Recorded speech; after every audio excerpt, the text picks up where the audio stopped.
The worst year for a lot of us for our mental as well as physical health. So joining us this morning is best-selling author, coach Lisa Goldenthal. Hello and welcome. I'm Lisa G, your host. You're at the top of your game, yet the game is changing faster than ever. Strategies that got you here aren't the ones that'll keep you here. The pressure is relentless, and the fear of obsolescence looms large. That's why I'm here. Welcome to the new podcast series, Disrupted: How to Be Gritty and Unlock Performance in Business, Mindset, Wellness, and Success to help you master disruption. Thanks for coming, and I'll see you soon.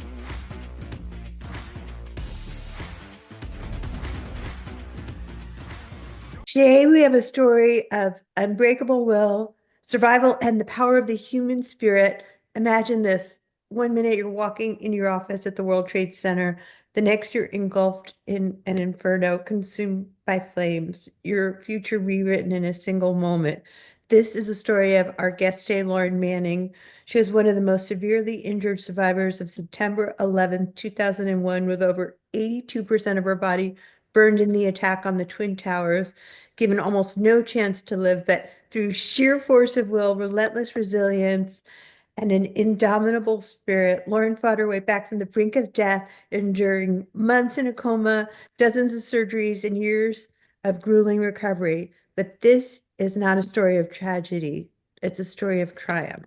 Today, Lauren is an author, speaker, and inspiration to millions, proving that no matter what life throws at you, the human spirit is unbreakable. Her journey of grit, perseverance, and unwavering refusal to give up, and her lessons on resilience will change the way you see your own struggles. If you've ever faced adversity, if you've ever wondered how to push through impossible pain, if you ever doubted your own strength, Lauren's story is a wake-up call you need. I am beyond grateful to welcome you to the podcast, Lauren Manning. Thank you, Lisa, and for that really lovely introduction. Much appreciated. Oh, I am so thrilled to inspire my audience with your story. So take us back to that morning. What do you remember about seconds before your life changed forever? Well, it's interesting in that each of our lives are punctuated by primarily the banal, right? Things we don't necessarily recall other than the hopeful movement forward beyond them. But on the morning of 9/11, that was, needless to say, not the case at all. But I had come off an evening before where my husband and I had a pretty intense discussion on some changes in career that he was contemplating that spilled over a bit into the morning, and along with some other issues involving the most tertiary of things, a key and access to a rental home that we had, I was delayed. And so that morning already had set itself in a remembrance because of annoyance. I was getting out of our place late, and we lived in the West Village, a little less than a mile from the World Trade Center. And I had and do have right now, he's just 24, a 10-and-a-half-month-old son. And I hugged him goodbye and left, tried to grab a cab, and was fortunate enough without waiting too long. And by the time I made it down to the World Trade Center, I was rushing to get out of the car, fumbling with coins. These were the days before credit card slides or, Uber. And so it took me a few moments and hustled out of the cab into One World Trade Center. And I made a left toward the elevator banks. And on the right were two women in an animated conversation. I remember waving at them. And as I turned toward the banks of the elevators, suddenly there was this incredible and imperceptible sense of movement, as if the entire building had somehow jumped. And a moment later, a wall of fire blew out of the elevator bank, enveloping me, and I was spun around in an instant. I could not breathe. I could not move in that instant. I could not imagine what was actually happening. Momentarily thinking this can't be real. And obviously it was all too real. And within a second or so after realizing that was going to be what was set out for me that morning, and I'm making it sound trite, but it is an improbable thing that our minds are able to do. It's either one of two gears. You either sink into the moment and everything slows down and you become hyper focused on what's in front of you, or in a state of incredible calamity, you might just pass out. I guess the way I was certainly raised and through other experiences I had, I geared down into thinking, what do I do now? How can I get out of this? So I struggled back toward the elevator doors, and the the breath of the fire was just pulling me and pushing me back toward the elevators. And at some instantaneous moment, as I was reaching toward the exit, I saw the two women who had been laughing just moments ago laying on the floor burning, and something released. The windows blew out. I was able to, in what was a vast gush of wind, both run and be pummeled through the doors and the broken glass area. And I was spit back out onto the sidewalk where I'd been, just moments before getting out of the cab. And at that point, I was on fire.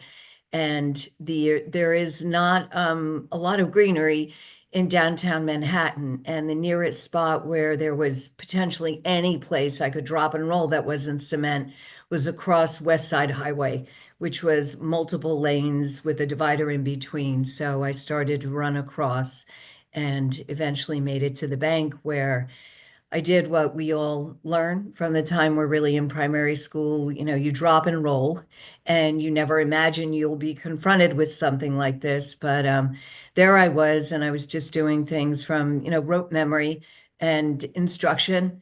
And within several minutes, a few people ran to the bank, those that had gotten out of the building and others who had come to potentially help them. And I don't mean others, many. There were a few people that were struggling across in this mass explosion that had just occurred above them. And they were in civilian clothes. Their bravery that day was everywhere. And with all respect to our men and women in uniform, these were our fellow citizens. And one of them was from Lehman Brothers, ironically, which is where I started my career, in the Lehman Brothers training program. And this fellow came by, and I was screaming, "Get me the hell out of here. I've got to get out of here. I've got to get up to Weill Cornell." And in this moment, this incendiary space of absolute mayhem, trying to figure out what to do, he said, "Just don't look down, don't look down." And a few minutes later, as we were both looking across the street to see if there was any chance of an ambulance or an EMS truck, saw the second plane hit World Trade II. And in that instant, that idea that maybe this was an accident, was no longer a possibility. I had been there in '93 as well during the first attack on the Trade Center. So it wasn't anything that we didn't give due consideration to. I think many of us that worked there, the chance that there would be another terrorist attack, and now it was quite evident. So as that really began to just increase the level of smoke and objects beginning to fall and steel wailing, there were people jumping out of windows from high above, and I worked on 105th floor of World Trade One, and it was pretty evident that those were, I'm sure, many or some of my colleagues. And the only chance to escape out of the area was to either have this guy get his vehicle, which seemed improbable based on where he had parked. And none of this was happening in a thoughtful way, by the way. This was a crazed I can't frontline imagine. situation. And Yeah. finally, an EMS truck seemed to pull up, and it was still quite a distance away. And it yielded really my only chance. And so I made it back over there, uh, improbably. Uh, he helped guide me, but it was under my own automation, which was just a remarkable feat. And not, I say that with the greatest of humility, because that is really, in essence, the story of not only my survival, but everyone's survival, both in business and in their personal lives. And only moments before that EMS truck had come, I had prayed for death, but the pain was so intense. I certainly did not believe that even death would release me from just the ongoing, burrowing, deepening pain from an extraordinary burn. And when we made it over to the ambulance, there were people filling the sides of it, and there was blood, and it was gritty, and it was, as one might imagine, it's portrayed very graphically, both in movies, and we can see it in any other type of cinema, what happened that day and in filming. And I was the last in, and like roughly handled onto the floor of the truck. And I ended up at a downtown hospital, which, with all their best intentions and efforts, I was completely awake as the burn just burrowed deeper and deeper, and without any proper care, sadly, because the people that were there were on the phone with Weill Cornell, which is a burn center here in New York, and they did not understand the protocol and the massive area of burn, and they were floundering. And to be part of a space within a space where you are devoid of agency, despite what you are saying, you are diminished in this incredibly prone position. And it led me in that moment to become even more angry, but to no avail. And during that time, and then I'll lap this forward, but it's really important, I think, when we consider what we each can do in life. There was a social worker there, and the smell of burnt flesh was prolific. I was later told, and she realized that it was improbable that it would probably ever get out of there. And so she took that moment, not being able to do anything personally, to pray. So she went down to the chapel, she prayed, and she walked out to the entrance doors, and there were people lined up from all over the city. Don't forget, many people thought there'd be many survivors. And in truth, there were many who were not injured or nominally wounded, but the true catastrophic wounds of those that were a part of it numbered very few. And so the hospitals were not overwhelmed, but people were standing ready to serve. And she yelled out, "Are there any burn nurses or burn doctors here?" And miraculously, two women who were on a holiday from Minnesota stepped forward, and she said, "Get on in here." They scrubbed up, they scrubbed in, they knew what to do.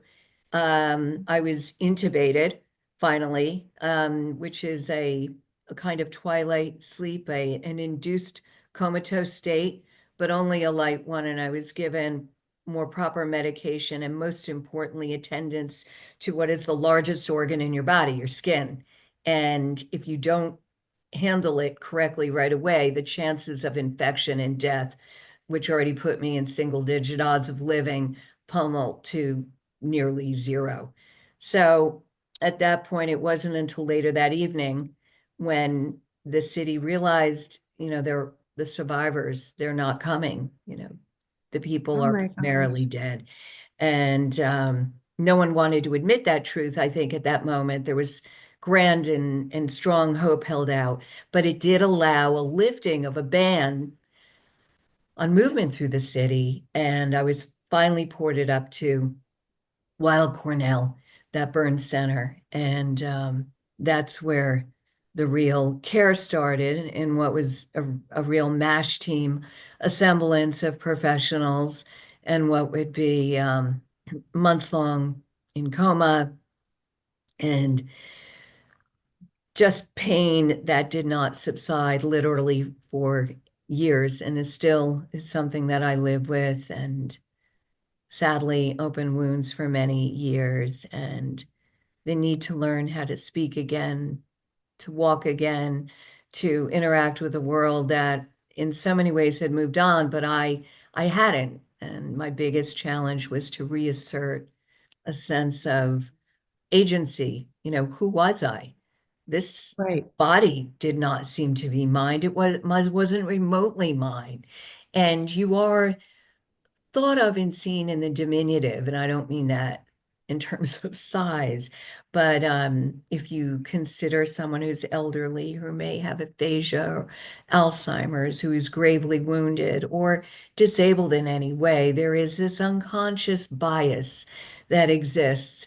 And if we don't catch ourselves, it's really easy to succumb to. So there was that element coupled with the pure sorrow that so many felt when looking at what this terror had wrought on, a fellow loved one, or a fellow citizen. The outpouring from around the world and throughout the U.S. was extraordinary, but there was kind of a sadness and a sorrow in so many of their eyes and in their words. And what I defined was that I would not be, what I defined was that I would live outside of that body. I would not inhabit that scarred, in so many ways mutilated space. And that if I believed myself a more whole, and I thought of myself as a whole person, but in a more perfect sense, able, that they would somehow see beyond the scars, and they would see me for who I was and who I believed throughout it all was the same person in so many ways. Right. And it took a long time, but I went through a long preamble here, but and I'll stop myself, but I think it's an interesting comment as I think about it. Number one, thank you for listening and giving me that space. That is certainly an aspect of a good leader yourself. Oh, But it's thank you. also hard, and there's a bit of a rush to want to get through this, because on that day, um, as much as it was about my own pain and my own fight for what would be, more than many years and certainly a decade to really ground my survival, was the face of the incredible loss I felt for all my colleagues and coworkers. I was a partner at Cantor Oh Fitzgerald, my and gosh. we suffered the greatest losses that day. 1 out of 4 who Oh, were murdered were colleagues and people I had worked with, and I'd been there for years. And in the position that I had, I knew many in the firm, many, and then considered them close friends. And, we shared weddings and parties and celebrations together, and it was just devastating. And so I committed my life, in many ways, obviously to my son, to be there as a mom and as a wife, but I committed my life to really avenging all of those very, very brave men and women that day, who I'm sure fought with all their might to help and try to save each other against all odds. And here I had that chance. And that's how I live my life. With every day, I do have a sense of the grace of the present, of what is really this gift to be here. Well, you are my hero. I remember meeting you briefly in New York, and I was like, this story has to be told to my audience because everybody has problems. And 2020 was hard for me, 2025, but I was from New York. When that happened, I'll never forget. Obviously, nobody will ever forget where we were in that moment. And I just want to unpack just a little bit your grit, and given your 18% chance of survival or even less, what kept you going? Because people are not built like you, Lauren Manning. Nobody else has that kind of grit and perseverance. Yeah, I think what kept me going, Lisa, was a combination of factors. Um, One is who I believed myself to be just through various life experiences. Um, more recently, I guess, right as an adult, I was working on Wall Street, and it, there are many businesses that are difficult. This one is prototypical in many ways. It was not always a warm and welcoming place for women overall. And Right. to succeed, you are really um, 90% of any business on the street and in finance is geared toward revenue generation. You can function in support thereof, but unless you're generating revenue, um, you generally don't survive. And so it's a really simple equation. And when you're doing well and you're Yeah. managing and you're building a business, um, you're on top of the world. And literally, I was on top of the world on 105. But when that isn't happening, it is a really difficult situation. And I think the fear of failing just held me a lot more tightly than anything else. And I didn't see myself that way. And so on this day, um, I guess through the way I had been brought up and through generations and generations of family service in the armed forces, um, and just a lot of tenacity through my mom, a professional who gave up aspects of her career to dedicate herself as a full-time mom to three children. I thought, well, there's really nothing that can't be accomplished. And if you keep your mind focused on the interim goals and a daily plan, you can create the macro strategy. But the reward of the day-to-day accomplishment is what helped fuel me and kept me going. And so on that bank that day, minute to minute, and less than 10 minutes before the first trade center collapsed, World Trade Two, that's all I was thinking about. How the hell am I going to get out of here? I knew they had come back and I was not going to die on the side of a highway. So Oh my my first gosh. goal was to just get off the highway. And then it was to get out of the first hospital into the second. Thankfully, it was lights out for a while, but the pain was so broad, so intense Oh my that gosh. the amount of painkillers was extraordinary that was needed. And even with them, I still experienced the bite of what had happened. And so it was a continual kind of race to outrun the pain and to somehow believe, truly, I believed that there would be something better to come. And the pure embodiment of that was my son.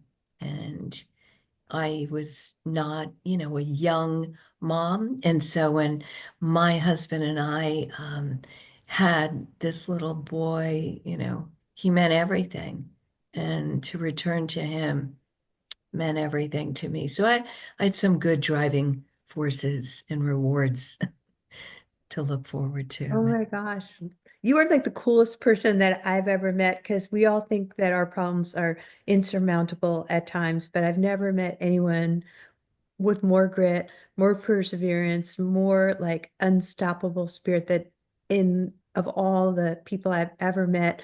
I want to dive next into how did your experience change this perspective of feel and failure? You're now an author, speaker, and a beacon of hope for so many.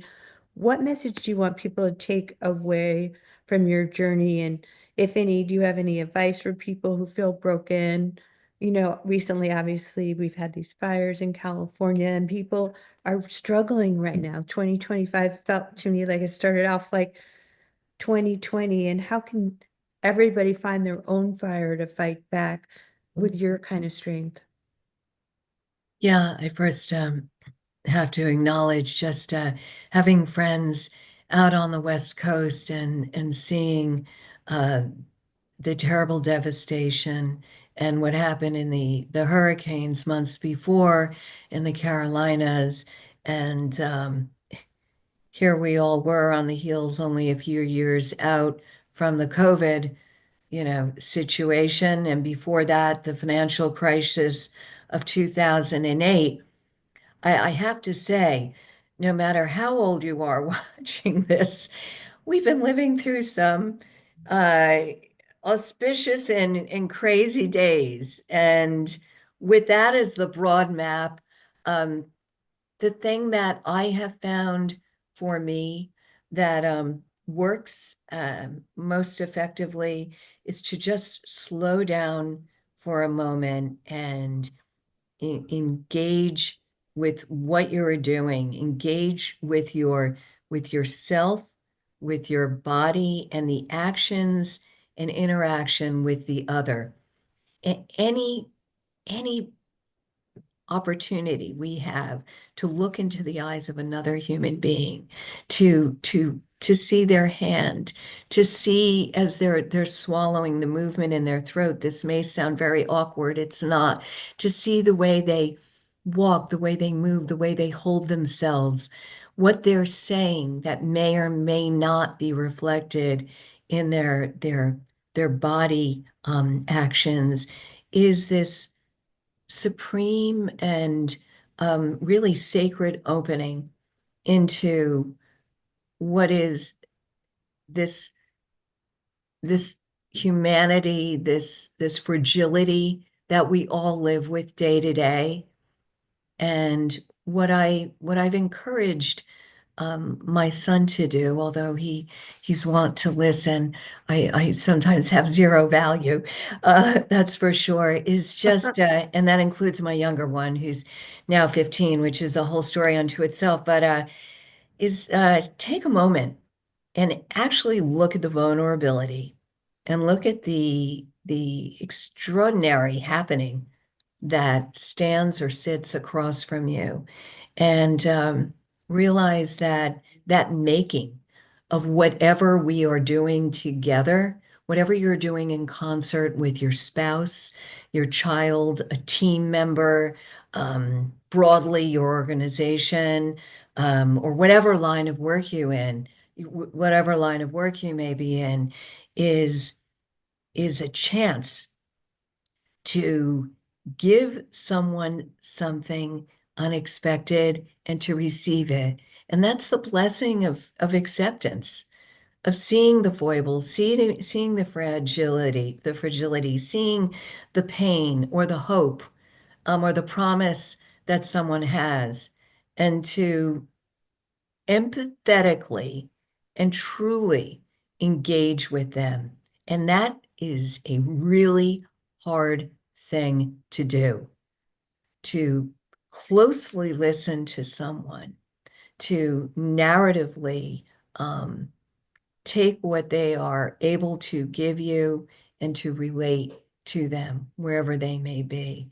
But in doing that effectively, it allows us to understand and has allowed me to figure out how can I better motivate the people that I have the good and great pleasure of working with.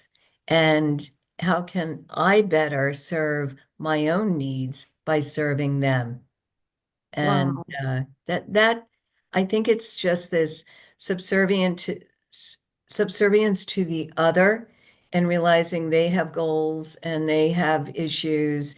And I mean this on the highest of professional levels. And if you can kind of dive in and grab a piece of that and really hold it for a moment, you're going to see the actions you take and their response be very different, because we all ultimately come, you know, in prone positions of wanting to do better, succeed more, get more accolades, get more compliments, be stronger, be more able. And within all of that, we each struggle with that other side, right? Am I that good? Can I be that good? Is someone better? Did I say the right thing? Did I Yeah, do the right definitely. thing? As like Joan Didion had said years ago in her first essay, and in many ways, so many people sense it's the alienation of self. It's the alienation of our own self. And so you have to respect yourself wherever you stand, or wherever you sit, however able-bodied you are or not. You own the moment. And that is what I've really tried to highlight, both for myself as it tripped out, but it's that unmeasured strength, right? That exists in all of us when we least expect it. It's something we have. It's a matter of activating it. And it can have incredible impact, both on what you end up doing and what those around you do. And it's quite magical, really. Well, thank you for that gift of hope and the message that you've shared about being more present. It's such a gift for me to have a conversation with you, because you are the most present person I've ever talked to. And and it's so true. You never know where someone else is coming from. And oftentimes, listening skills are really a struggle for people. So being present and being the beacon of hope that you are. Where can people find you if they need you to be a speaker to inspire people? Oh, well, um, they can find me through go to laurenmanning.com. And that's one way. Uh, my primary focus these days, and I speak with many, for-profits, nonprofits, corporations, etc. But a lot of my focus has been dedicated to the world of narrative practices, and where I founded, along with several colleagues, a nonprofit organization dedicated to the advancement of narrative practices, which basically are and is the act of much of what I've been talking about here. Better finding ways to better connect people, whether it's through health literacy, whether it's through patient-provider relationships in the continuum of healthcare challenges that we all face, just in getting, a general intern, or whether or not you might need some specific help. And that as providers, many doctors and many others in the world of health care suffer from, which is the connection to their jobs, let alone the patients, and the level of burnout, the levels of increased, sadly, suicides and attrition from many of these positions. We see burnout, and whether it's in the fields of academia, corporate, or healthcare structures, it is replete throughout many industries. And so what we are doing is really elevating and advancing the fields of these professionals who provide consultation and methods to allow groups and organizations and teams, whether it's Silicon Valley or a local college, or a team working on the development of a new vehicle, to work more efficiently together and more productively. because that open channel of sharing and that narrative communication is, without it, what hinders most groups and companies from succeeding. And with it, driven by good leadership, allows incredible success for those that actually get it. And so we're part of at Narrative Mindworks helping people get the power of narrative work. Wow. Thank you for explaining what Narrative Mindworks is and for all the work that you do. It's been an absolute pleasure to have you as a guest on the podcast. LaurenManning.com. Thank you very much, Lisa.